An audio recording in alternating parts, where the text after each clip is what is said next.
Assalamualaikum warahmatullahi wabarakatuh. Perkenalkan, nama saya Muhammad Abdullah Ashraf dari Prodi Bisnis Digital kelas B 2021. Pada video kali ini saya akan menjelaskan fungsi dan kedudukan bahasa Indonesia. Bahasa Indonesia diketahui mempunyai dua kedudukan, yakni sebagai bahasa nasional dan bahasa negara.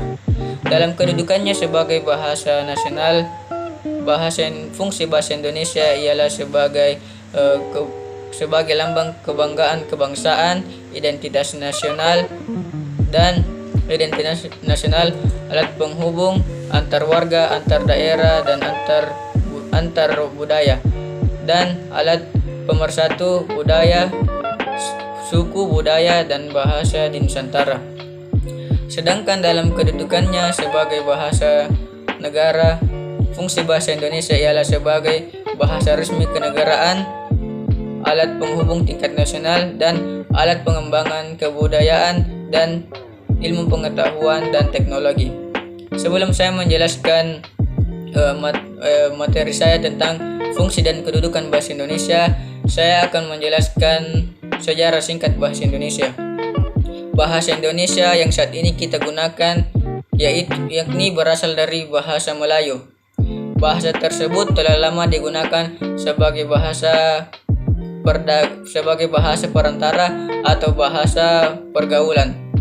Tidak hanya di Kepulauan Nusantara saja, tetapi juga di kawasan Asia Tenggara. Secara resmi, bahasa Indonesia dikumandangkan pada peristiwa Sumpah Pemuda tanggal 28 Oktober 1928. Peresmian tersebut bermakna politis sebab bahasa Indonesia dijadikan sebagai alat perjuangan oleh kaum nasionalis. Selanjutnya saya akan menjelaskan kedudukan bahasa Indonesia. Bahasa Indonesia sebagai bahasa nasional memiliki salah satu fungsi, yakni alat penghubung antar suku di Indonesia. Hal ini telah tercantum sebelumnya pada Sumpah Pemuda pada butir ketiga yang berbunyi, "Kami putra dan putri Indonesia menjunjung tinggi bahasa persatuan bahasa Indonesia." Dalam KBBI, kata menjunjung memiliki arti yaitu memuliakan, menghargai, dan menaati. Selanjutnya saya akan membahas fungsi bahasa Indonesia. Yang pertama adalah lambang kebanggaan kebangsaan. Fungsi bahasa Indonesia sebagai lambang kebanggaan kebangsaan adalah karena bahasa Indonesia mencerminkan nilai-nilai sosial budaya yang mendasari rasa kebangsaan. Selanjutnya, fungsi yang kedua adalah lambang identitas nasional.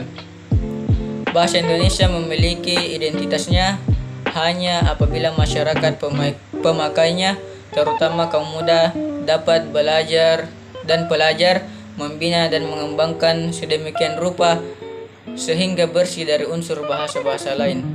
Dan yang ketiga adalah alat penghubung antar warga, antar daerah, dan antar budaya. Bahasa Indonesia memiliki peranan vital di masyarakat umum dan masyarakat nasional. Berkat adanya bahasa Indonesia, masyarakat dapat berhubungan satu dengan lain sedemikian rupa sehingga kesalahpahaman akibat perbedaan latar belakang sosial, budaya, dan bahasa tidak perlu dikhawatirkan. Sekian penjelasan materi fungsi dan kedudukan bahasa Indonesia dari saya. Apabila ada kata-kata saya yang salah, mohon dimaafkan.